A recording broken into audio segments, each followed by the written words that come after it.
The sun has set on another great Minnesota get-together, and that means the results are in for our annual opinion poll. Thousands of poll takers weighed in on topics and issues related to the previous legislative session or may come up in the future, and a few of them were nice enough to give us their take on the survey.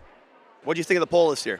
It was very interesting. A lot of issues I was not really thinking about. A lot of important issues worth putting your time in and, sharing what you think.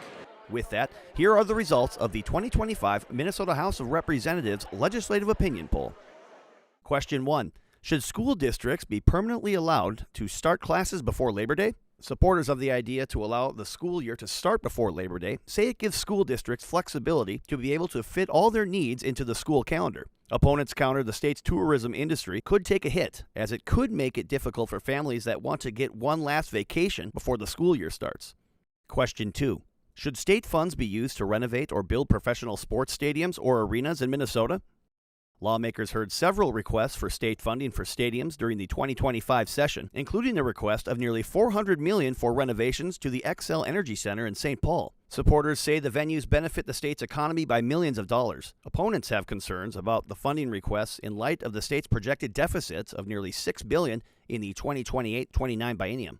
Question 3. Should undocumented immigrants in Minnesota be prohibited from accessing state programs?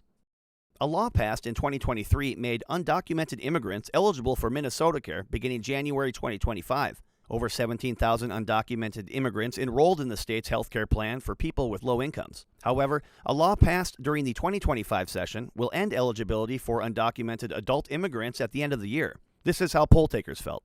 Question 4. Should hourly school workers be eligible to receive unemployment during the summer? A law passed in 2023 allows hourly school workers, like school bus drivers, cafeteria workers, and teachers' aides, to receive unemployment insurance during the summer, with the state reimbursing school districts for the cost. But unless something changes, school districts will have to cover these costs, if they choose to do so, by 2028. Question 5. State law currently allows people with a permit to carry to bring a gun inside the state capitol. Should guns be banned in the building?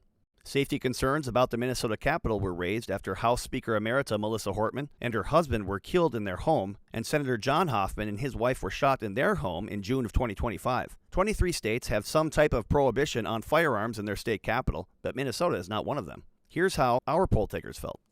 Question 6. The state is projected to face a nearly $6 billion deficit in the 2028-29 biennium. In general, what is your preferred way to balance the budget in a time of shortfall? Earlier this year, Minnesota Management and Budget projected a state surplus of $456 million for the 2026-27 fiscal biennium. But the department also announced the state is looking at a budget shortfall for the 2028-29 fiscal biennium that's just short of $6 billion. So we asked our survey takers how they would handle the situation. Question 7. Should candidates for the legislature appear on the ballot without their political party designation? The question derives from a proposal put forth during the 2025 session, which would have removed the political party identification for candidates for state senator and state representative, and moved the legislature races on the ballot to be included in the nonpartisan races. The bill didn't receive a committee hearing, but we thought we'd ask survey takers what they thought. Question 8. Minnesota provides free breakfast and lunch for all students. Should access to free meals be limited to families earning $150,000 or less a year? School districts began providing free breakfast and lunch to students in the fall of 2023, and the program was originally estimated to cost the state $400 million in its first 2 years. However, more meals are being served than was predicted, and the program is projected to be $176 million over budget through 2027. Here's what our poll takers thought. Question 9. Should Minnesotans age 65 and older be allowed to receive a free fishing license? A bill introduced during the 2025 legislative session would have let Minnesota residents age 65 and older fish for free. State estimates say that eliminating the fishing license fee for residents 65 and older would cost the state $4 million per year in lost fees. But supporters believe retirees and grandparents can give the younger generation an appreciation for fishing, which can positively impact the state's economy.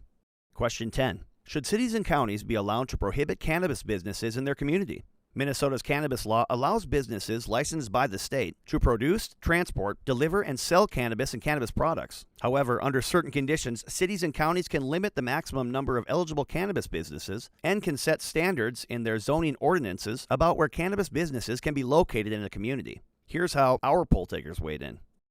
Question 11. Should legislators be banned from acting or registering as lobbyists for 2 years after leaving office? Minnesota is one of 12 states that don't have a law restricting legislators from becoming lobbyists. Most states' mandatory waiting period varies between 6 months and 2 years. Question 12. Should the state institute a higher income tax rate for its highest earners? Last session, a proposal was put forth to establish a new income tax tier for high earners with the intention to collect more revenue to offset federal Medicaid cuts. The Department of Revenue estimated that, for tax year 2025, about 16,000 returns would qualify for the proposed tax tier. Here's how poll takers felt. Thanks for taking the 2025 House of Representatives Legislative Opinion Poll. We'll see you next year at the fair.